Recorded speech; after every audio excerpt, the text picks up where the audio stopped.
The night was calm in a small town in rural Ohio. The stars above twinkled like tiny diamonds scattered across a deep black canvas. The air was cool, and everything seemed peaceful. But beneath this quiet surface, something strange was about to happen. Something that would change not only the lives of the people living there, but also the fate of the entire planet. Jake Miller sat on the porch of his old farmhouse, sipping a cup of coffee. He wasn't sleeping well these days. Between fixing broken-down cars during the day and worrying about his sister Lily, who worked long hours at NASA's nearby research facility, he didn't have much time for rest. Jake was a simple man with calloused hands and a heart full of kindness.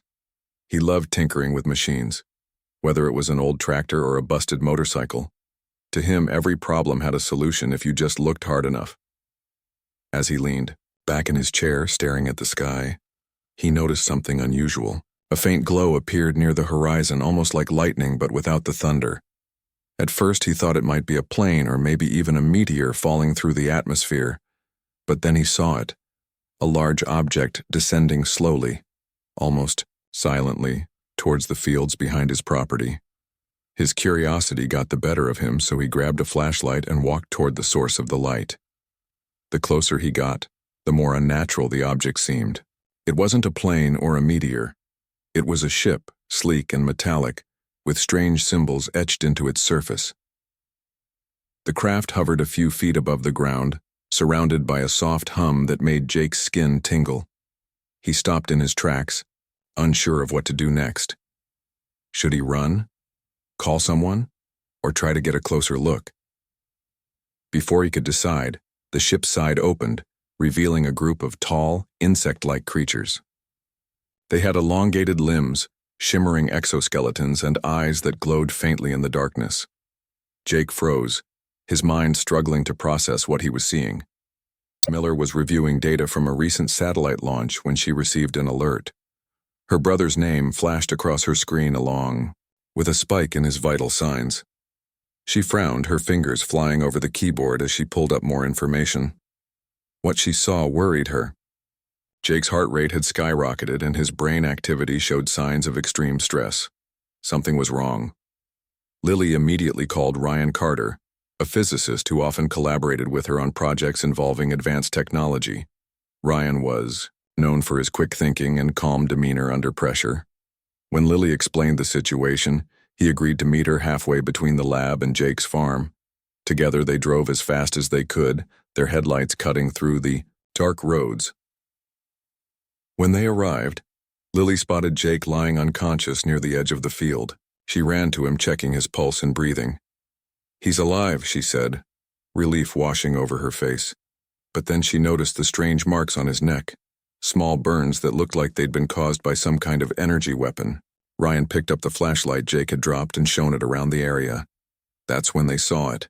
The alien ship, still hovering silently in the distance. Ryan's jaw tightened. "This isn't good," he muttered. "We need to figure out what happened here." Lily nodded, her mind racing. She knew this wasn't just a random event. If aliens were visiting Earth, they likely had a purpose. And whatever it was, it couldn't be good news for humanity. As she helped Ryan carry Jake back to the car, she couldn't shake the feeling that this was only the beginning. Meanwhile, inside the alien ship, the insectoid beings were analyzing the data they had collected from Jake's mind. Their leader, a towering creature with multiple glowing eyes, reviewed the findings with interest. From what they had gathered, humans were primitive compared to other species they had encountered. Their technology was rudimentary, their societies divided by conflict and greed. Yet there was something intriguing about them, something unpredictable. One of the smaller aliens approached the leader cautiously. "The human resisted our scans," it reported. "His neural patterns are chaotic." The leader clicked its mandibles thoughtfully. "Chaotic minds are dangerous," it replied, "but they are also weak. We will proceed as planned." Unbeknownst to the aliens, however, they had already made a critical mistake. By scanning Jake's brain, they had inadvertently triggered a chain reaction within his subconscious. Memories of his work in the garage, the tools he used daily, and the experiments he conducted out of sheer curiosity began to intertwine with the alien technology probing him. Deep within his mind, a seed was planted, an idea that would soon grow into something neither the aliens nor humanity could foresee. By the time Jake regained consciousness, he was back home, lying on the couch in his living room. Lily sat beside him, holding his hand tightly. "What happened?" he asked groggily, rubbing his temples. His head felt like it was stuffed with cotton. "You tell us," Ryan said, sitting on a chair nearby. "You were attacked by aliens, Jake. Do you remember anything?" Jake blinked, trying to piece together the fragmented images in his mind. "I saw a ship, big, shiny, and those things, they weren't human." He paused, frowning. "They did something to me. Like a zap or something." Lily exchanged a worried glance with Ryan. "We think they scanned your brain," she said gently. "They might have been looking for information about us." "Why me?" Jake asked, sitting up abruptly. "I'm nobody, just a mechanic." Ryan leaned forward, his expression serious. "Maybe that's exactly why they chose you. You're ordinary, Jake. To them, you represent the average human. They probably thought you'd be easy to study." Jake shook his head, still trying to wrap his mind around everything. "So what do we do now? Call the cops, the army?" "We don't know how far this goes," Lily said. "If we involve the wrong people, we might end up making things worse. For now, we keep this between us. But we need to figure out what they're after and how to stop them." As the siblings and Ryan discussed their next steps, none of them realized the true significance of what had occurred that night. The aliens had underestimated humanity, dismissing them as insignificant and unworthy of concern. But in doing so, they had awakened something within Jake, a spark of ingenuity that would ignite a revolution unlike anything the galaxy had ever seen. For now, though, the trio focused on gathering evidence and preparing for whatever came next. Little did they know the aliens were already moving forward with their plans, oblivious to the storm brewing beneath the surface of this seemingly harmless planet.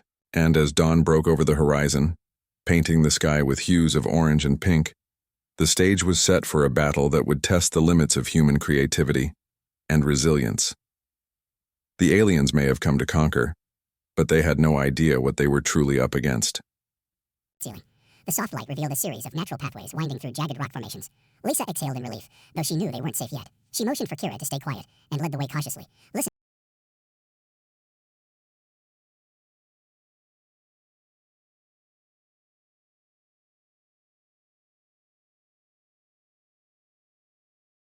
The next morning, Jake woke up feeling groggy but determined. The events of the previous night still lingered in his mind like a strange dream he couldn't shake off. He remembered the alien ship, the glowing eyes of the creatures, and the strange, buzzing sound that had knocked him out cold. It all felt surreal, yet there was no denying what he had seen or what had happened to him. Lily and Ryan were already in the kitchen when Jake stumbled downstairs. They looked exhausted, their faces pale from lack of sleep. Papers and laptops covered the table, along with empty coffee cups.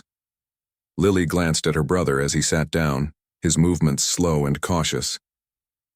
"How are you feeling?" she asked, her voice soft but concerned. "Like I got hit by a truck," Jake replied, rubbing his temples. "But I'm okay. What about you two? Did you find anything?" Ryan pushed one of the laptops toward Jake. On the screen was a grainy video feed, captured by a security camera near Jake's property. In the footage, the alien ship hovered silently above the field, its metallic surface reflecting the moonlight.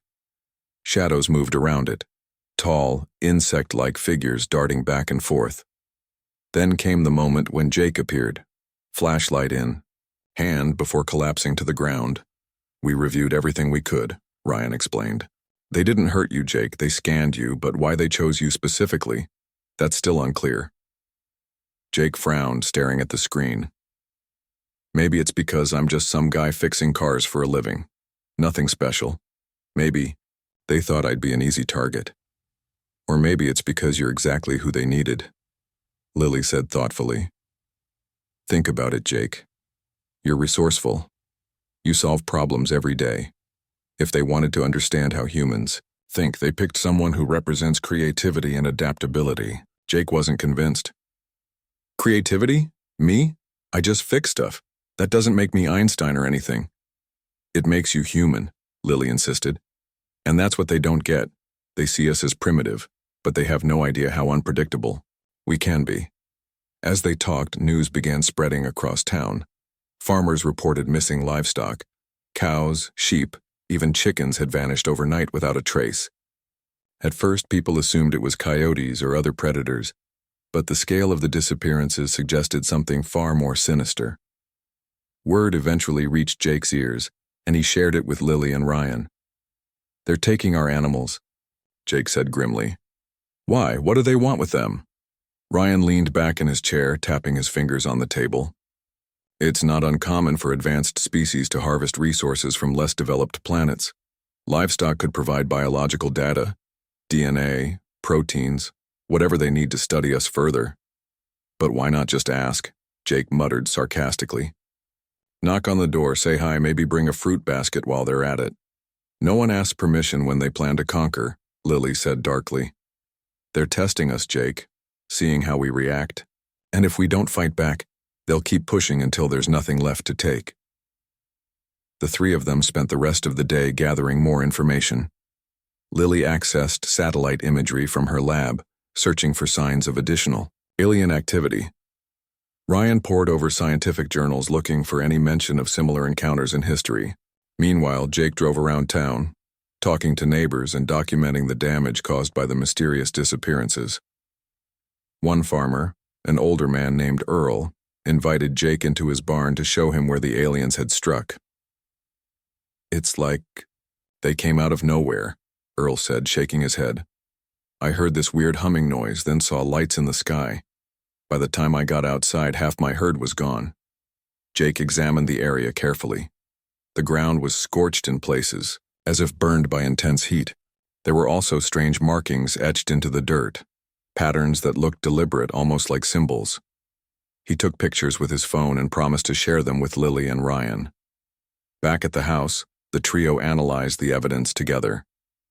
The symbols matched those Jake had seen on the alien ship, confirming their suspicions. These weren't random acts. They were part of a larger plan. But what was the end game? What did the aliens hope to achieve? That evening, as the sun dipped below the horizon, Jake decided to confront the invaders once again. Armed with nothing more than a wrench and a stubborn determination, he returned to the field where the ship had landed the night before. Lily begged him not to go, fearing for his safety, but Jake refused to back down. "I'm not sitting here waiting for them to come after us," he said firmly. "If they want to mess with us, fine, but they'll regret picking this fight." Reluctantly, Lily and Ryan agreed to stay hidden nearby, ready to intervene if things went south. As Jake approached the field, he spotted the ship hovering in the same spot as before. This time, however, the aliens seemed prepared for him. Several of the insectoid creatures emerged, surrounding him with their eerie glow. One of them stepped forward, raising a claw-like appendage. Jake tightened his grip on the wrench, his heart pounding in his chest.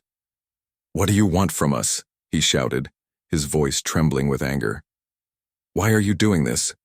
The alien tilted its head, studying him curiously. Then, without warning, it emitted a high-pitched screech that sent waves of pain through Jake's body. He dropped to his knees, clutching his ears as the sound overwhelmed him. Just as he thought he couldn't endure another second, something unexpected happened. The wrench in Jake's hand began vibrating violently, emitting a low hum that clashed with the alien's screech. Sparks flew from the metal tool, creating a chaotic symphony of conflicting frequencies. To everyone's astonishment, the alien staggered backward, its glowing eyes flickering erratically. Its companions hesitated, unsure of how to respond. Seizing the opportunity, Jake swung the wrench wildly, aiming for the nearest alien. The vibration intensified, causing the creature to recoil in pain. Encouraged by this discovery, Jake pressed on, using the makeshift weapon to drive the aliens away. One by one, they retreated, disappearing back into their ship. Moments later, the vessel ascended into the sky, leaving behind only silence. Jake collapsed onto the ground, breathing heavily as adrenaline coursed through his veins. He had no idea why the wrench had worked or how it had affected the aliens, but one thing was clear: humanity had just found its first line of defense. When Lily and Ryan rushed to Jake's side, they found him grinning despite his exhaustion. "Did you see that?" he exclaimed, holding up the smoking wrench. "Whatever these things are, they're not invincible. We can fight back." Lily stared at the tool in awe, her mind racing with possibilities. "This changes everything," she whispered. "If we can replicate this effect, if we can weaponize it, we might stand a chance." Ryan nodded, already thinking ahead. "We'll need help, resources, time, but if anyone can pull this off, it's us." As the three of them made their way back home, a newfound sense of hope filled the air. For the first time since the aliens' arrival, humanity had struck a blow against its would-be conquerors. It was small, yes, but significant nonetheless. The aliens may have underestimated Earth, but they were about to learn just how dangerous humans could be when pushed to the brink. Little did Jake, Lily, and Ryan know their actions that night would inspire others to rise up and join the fight. Across the globe, stories of resistance began to spread, igniting a spark of defiance in the hearts of ordinary people everywhere. The aliens had awakened something within humanity, a spirit of ingenuity and resilience that could not be crushed. And so, as dawn broke once again, painting the sky with streaks of gold and pink, the stage was set for a battle unlike any the universe had ever witnessed. The aliens had made their move, but humanity was far from defeated. In fact, the real fight was only beginning. The days following Jake's encounter with the aliens were a whirlwind of activity. Word of his unexpected victory spread quickly, not just through their small town, but also to neighboring communities. Farmers, mechanics, teachers, and even local business owners gathered at Jake's farmhouse, eager to hear his story and see the now famous wrench that had driven the aliens away. It wasn't much, a simple tool covered in scratches and burn marks, but it symbolized something greater: hope. Lily and Ryan worked tirelessly to understand what had happened. They set up makeshift experiments in Jake's garage, using spare parts and equipment borrowed from NASA's lab. The goal was clear: replicate the effect of the vibrating wrench on a larger scale. If they could harness the same energy or frequency, they might be able to create a weapon capable of defending humanity against the aliens. Jake watched as Lily attached wires to the wrench, connecting it to an old oscilloscope she had brought from work. "This thing vibrated like crazy when I used it," he explained. "It made this weird buzzing noise and then the aliens backed off." Ryan adjusted the dials on the oscilloscope, studying the patterns displayed on its screen. "It's not just vibration," he said after a moment. "There's something else going on here. Look at these frequencies. They're outside the normal range humans can hear. That's probably why the aliens reacted so strongly." Lily nodded, her eyes lighting up with excitement. "High-frequency sound waves. That's our key. We need to amplify them and focus them into a concentrated beam. If we can do that, we'll have a weapon powerful enough to disrupt their systems or at least hurt them. But building such a device wouldn't be easy. They lacked the resources and technology needed for large-scale production. Still, they refused to give up." Jake rummaged through his workshop, gathering tools and materials that might help. Neighbors pitched in too, donating old car stereos, amplifiers, and anything else they thought could contribute. Every little bit helped. As the trio worked, reports of alien activity continued to pour in. More livestock disappeared, and strange lights were spotted in the skies above cities across the country. People were scared, but Jake's story gave them courage. Inspired by his bravery, groups of volunteers began forming militias, determined to protect their homes and families. Some even started experimenting with makeshift weapons of their own, using whatever they could find. One evening, while testing a prototype device in the garage, Lily received a call from her supervisor at NASA. His voice was urgent. "We've detected unusual signals coming from space," he told her. "Massive ships are moving toward Earth. This isn't just a scouting mission anymore. They're planning an invasion." Lily's heart sank. She hung up the phone and turned to Jake and Ryan, her expression grim. "They're coming," she said simply. And they're bringing reinforcements. The news hit hard, but it only strengthened their resolve. They knew time was running out and they had to act fast. Over the next few days, they pushed themselves harder than ever, working late into the night to perfect their invention. They called it the resonance cannon, a bulky contraption mounted on a tripod, powered by car batteries and rigged with speakers. Scavenged from junkyards.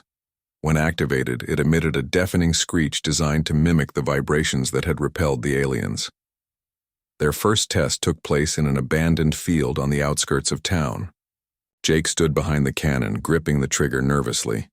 Lily and Ryan watched from a safe distance, holding their breath.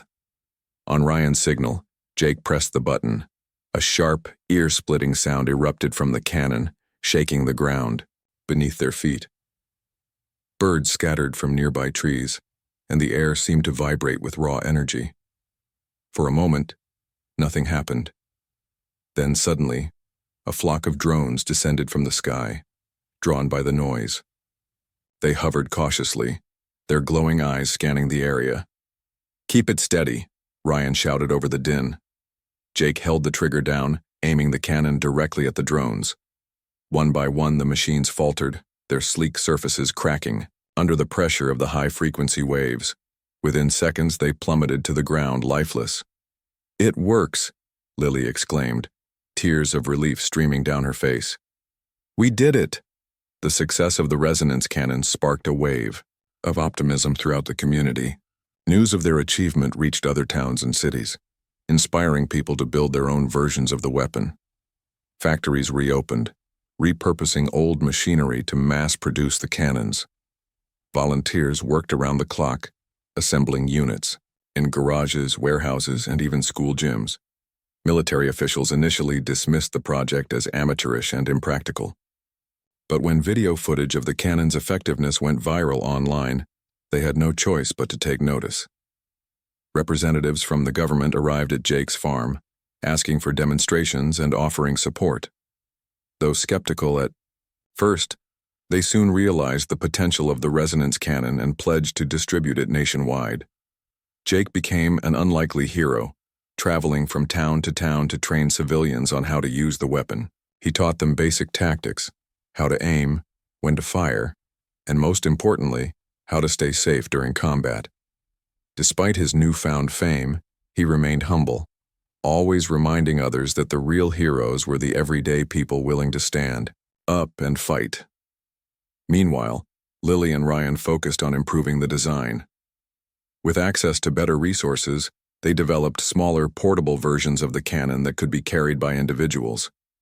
These handheld devices weren't as powerful as the original model, but they provided a crucial advantage in close-quarters battles. They also experimented with different frequencies, hoping to find combinations that would maximize damage against the aliens. As humanity prepared for war, the aliens grew increasingly frustrated. Their initial scans of Earth had suggested a primitive species incapable of mounting significant resistance. Yet here they were, facing a planet united in defiance. Reports from their scout ships indicated widespread rebellion, with humans constructing crude yet effective weapons and organizing coordinated attacks. The alien leader, known among its kind as Zero-7, convened an emergency meeting aboard its mothership. Holographic projections of Earth flickered above the table as Zero-7 addressed its advisors. "This species is proving more resilient than anticipated," it said, its voice cold and calculating. "Their creativity is unpredictable. We must adapt our strategy if we are to succeed." One advisor stepped forward, its exoskeleton gleaming under the ship's artificial light. "Perhaps we should abandon this planet and seek another target. There are countless worlds ripe for conquest." "No," Zero-7 replied sharply. "Earth holds unique resources we cannot afford to lose. Besides, failure is unacceptable. To retreat now would undermine our authority across the galaxy." With renewed determination, the aliens launched a series of probing attacks, testing humanity's defenses. Small squads of biomechanical warriors descended upon rural areas, attempting to capture civilians and gather intelligence. But everywhere they went, they encountered fierce resistance. Armed with resonance cannons, human fighters drove them back. forcing the aliens to reconsider their approach. Back on Earth, Jake, Lily, and Ryan monitored the situation closely. They knew the aliens wouldn't give up easily, and they braced themselves for a full-scale assault. Military strategists predicted the invasion would begin within weeks, leaving little time to prepare. Despite the looming threat, there was a sense of unity among the people. Communities came together, sharing food, shelter, and supplies. Teachers turned classrooms into training grounds, teaching children how to operate the cannons safely. Even those who couldn't fight contributed in their own way, sewing uniforms, cooking meals, or tending to the wounded. In the midst of all this chaos, Jake found himself reflecting on how far they'd come. Just days ago, he was an ordinary mechanic living a quiet life. Now, he was part of something bigger, a movement fueled by hope, courage, and sheer determination. He thought about his parents who had passed away years earlier and wondered what they would think of him now. Would they be proud? Lily noticed her brother staring off into the distance one evening as the sun dipped below the horizon. She walked over and placed a hand on his shoulder. "You okay?" she asked softly. Jake nodded, smiling faintly. "Yeah, just thinking about how crazy all this is. A few weeks ago I never would have imagined, well, any of this." Lily squeezed his shoulder reassuringly. "None of us did, but look what we've accomplished. We've shown the world that we're stronger than anyone gives us credit for, including those aliens." "And we're not done yet," Ryan added, joining them. "Whatever comes next, we'll face it together." As darkness fell over the countryside, the three of them stood side by side, gazing up at the stars. Somewhere out there, the alien fleet loomed, preparing for battle. But down here on Earth, humanity was ready.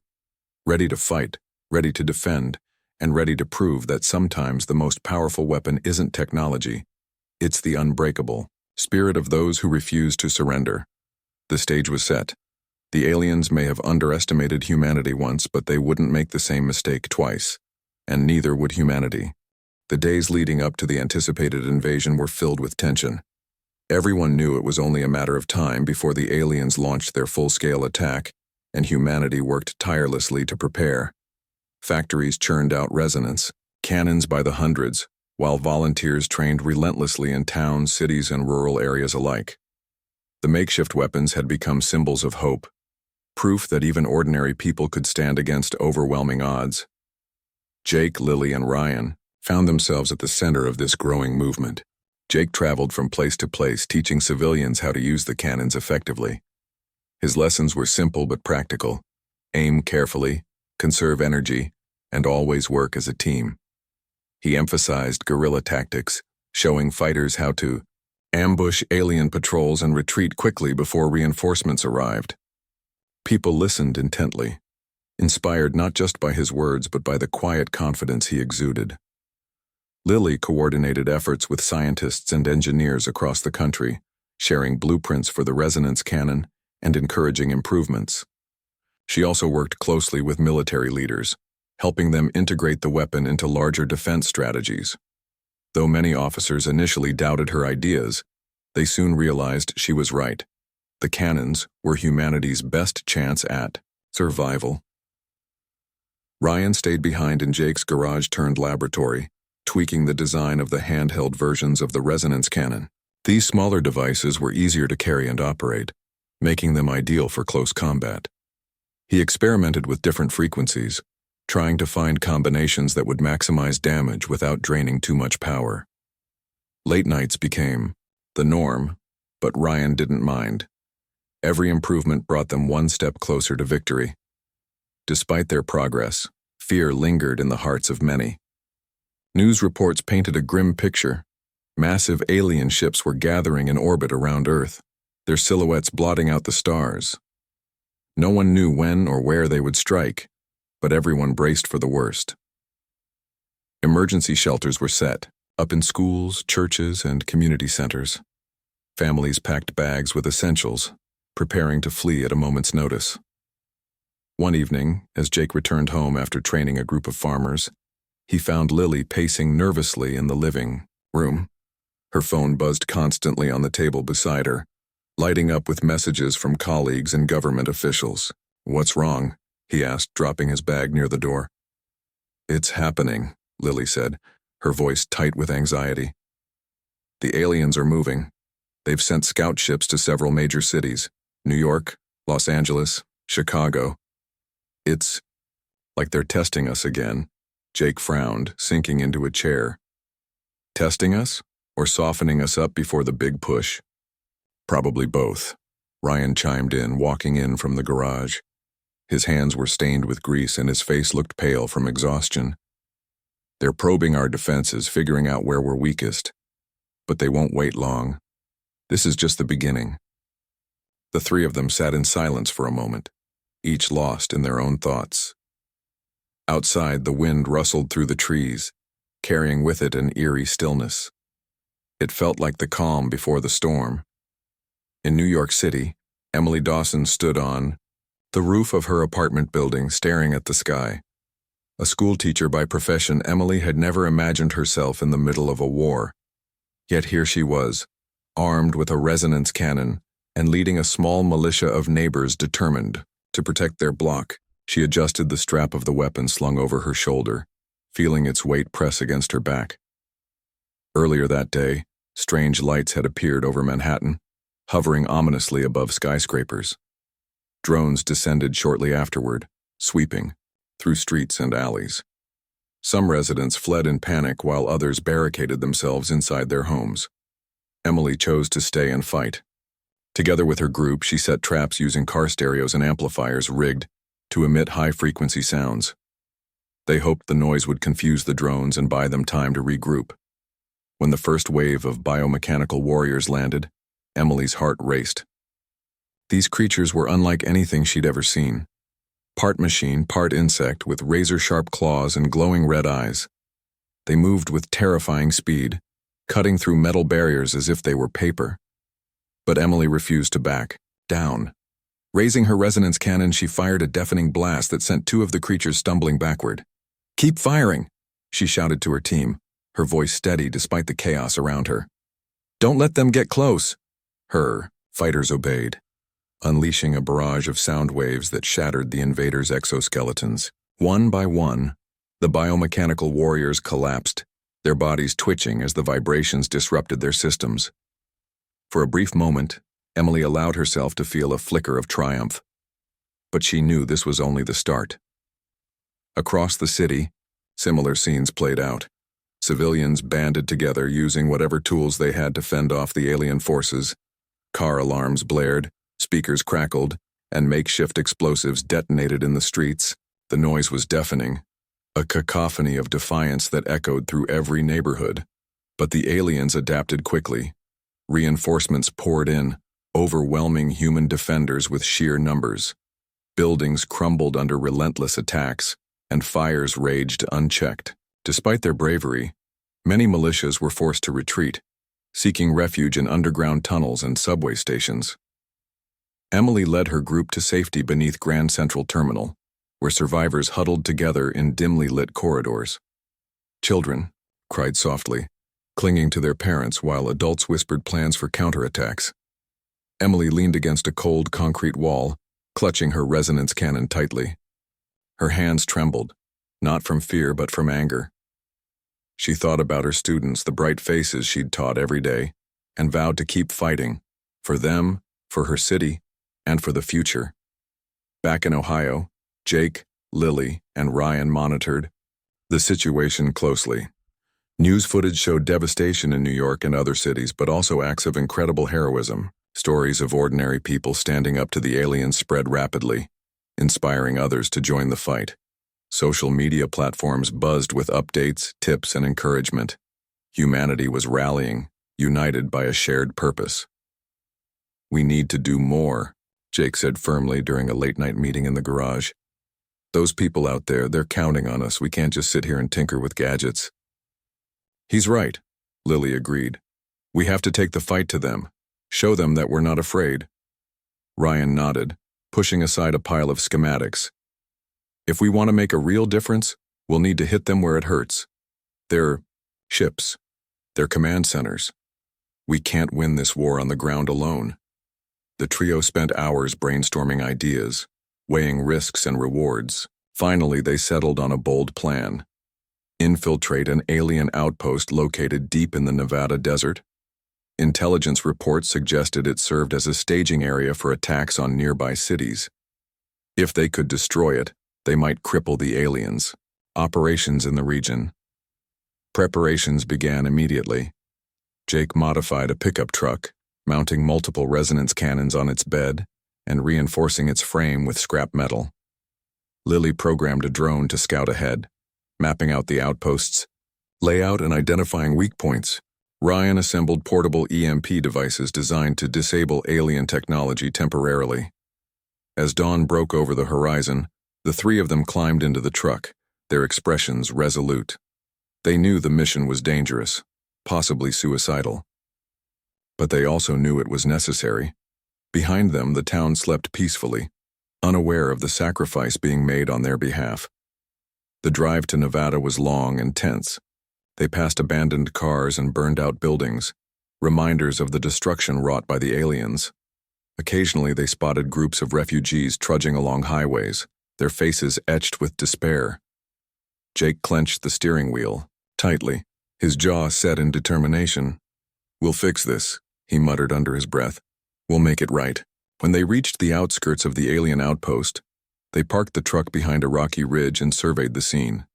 The base was heavily fortified, surrounded by tall walls made of shimmering material that pulsed faintly with light. Strange, symbols glowed on its surface, shifting and changing like living organisms. Drones patrolled the perimeter, their movements precise and mechanical. "This isn't going to be easy," Ryan admitted, adjusting the settings on his EMP device. "No, kidding," Jake replied, gripping the controls of the resonance cannon. "But since when has anything been easy?" Lily smiled faintly, her eyes scanning the horizon. "Let's do this," she said simply. With that, they sprang into action. The drone soared ahead, distracting guards and drawing fire. Jake revved the engine, charging toward the gate with the resonance cannons blazing. High-frequency screeches tore through the air, shattering barriers and sending drones spiraling out of control. Ryan hurled EMP grenades, disabling turrets and clearing a path forward. Inside the compound, chaos erupted. Alien warriors scrambled to respond, but humanity's ingenuity gave Jake, Lily, and Ryan the upper hand. They fought with everything they had, driven by desperation and hope. Explosions rocked the ground and smoke filled the sky, but they pressed onward, refusing to give up. Finally, they reached the central hub, a towering structure pulsating with energy. Lily planted explosives while Jake and Ryan provided cover, fire, holding off waves of attackers. As the timer ticked down, they retreated to the truck, hearts pounding in. The destruction of the alien outpost in Nevada sent shockwaves through both humanity and the extraterrestrial fleet. For the first time, the aliens faced a coordinated counterattack that wasn't just defensive, it was offensive. The news spread, quickly, carried by survivors who had witnessed the fiery explosion from miles away. Social media lit up with videos and photos of the blazing ruins, accompanied by messages of hope and defiance. People across the globe celebrated the victory, but they also understood what it meant. The war was far from over. Jake, Lily, and Ryan returned to Ohio battered but triumphant.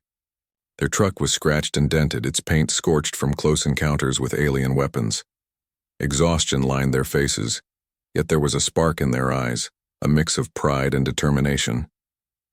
They had struck a blow against the invaders, proving that humanity could fight back. But none of them allowed themselves to rest. There was too much at stake. As word of their success reached military leaders, the government officially recognized the trio's efforts.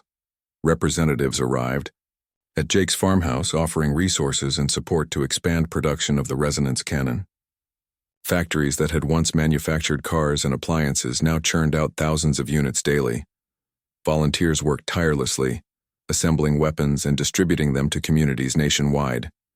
Even children helped, painting symbols on the cannons or attaching labels with instructions for use. Lily became the face of the resistance movement, appearing on television and radio broadcasts to rally people. Her calm demeanor and scientific expertise made her a trusted figure, someone who could explain complex ideas in simple terms. "We are not powerless," she told audiences during one interview. "Our strength lies in creativity, teamwork, and courage. Together, we can protect our planet." Ryan focused on refining the design of the resonance cannon, incorporating feedback from fighters on the front lines. He added features like adjustable frequency settings, allowing users to experiment with different sounds depending on the situation. He also developed smaller, wrist-mounted versions for individuals, ensuring that everyone, regardless of age or physical ability, could contribute to the fight. Jake, meanwhile, continued traveling across the country, training civilians in guerrilla tactics.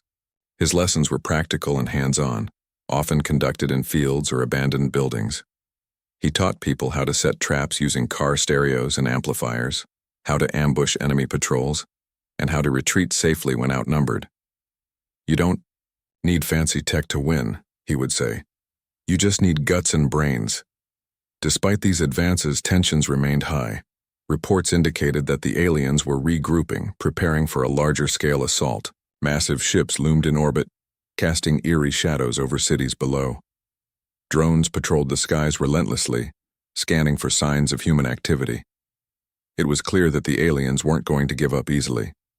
In New York City, Emily Dawson and her group emerged from hiding, ready to reclaim their home. The streets were littered with debris, shattered glass, twisted metal, and charred remains of vehicles. Fires still smoldered in some areas, sending plumes of smoke into the air. Yet amid the destruction, there was a sense of resilience. Neighbors greeted each other with nods and smiles, sharing whatever supplies they had salvaged. Emily led her team to Times Square, which had become a stronghold for alien forces. The iconic billboards that once advertised movies and products now displayed strange symbols pulsating with alien energy. Biomechanical warriors patrolled the area, their movements mechanical yet menacing. Civilians hid in nearby buildings, peeking through shattered windows to watch the invaders. "This ends today," Emily said firmly, addressing her group. She held her resonance cannon steady, her voice unwavering. "We take back our city. Are you with me?" Her fighters nodded, gripping their own weapons tightly. They split into smaller teams, setting up makeshift barricades and rigging traps along key intersections. Car speakers blared deafening frequencies, creating zones of chaos that disoriented the aliens. As the biomechanical warriors approached, confused by the noise, Emily's team opened fire with their cannons, unleashing waves of sound that shattered exoskeletons and disabled systems. The battle raged for hours, with both sides refusing to yield. Emily moved from position to position, encouraging her fighters and coordinating attacks. When one team ran low on ammunition, another stepped in to cover them. Civilians pitched in too, throwing rocks or pouring water onto alien devices to short-circuit them. The streets echoed with shouts, explosions, and the screech of resonance cannons. Finally, after what felt like an eternity, the tide began to turn. Alien reinforcements failed to arrive, likely delayed by the destruction of the Nevada outpost. Emboldened by this realization, Emily ordered a final push. Her team advanced toward Times Square, firing continuously until the last of the biomechanical warriors collapsed. When the dust settled, Emily stood amidst the wreckage, breathing heavily. Her clothes were torn, her face streaked with dirt and sweat, but she smiled as cheers erupted around her.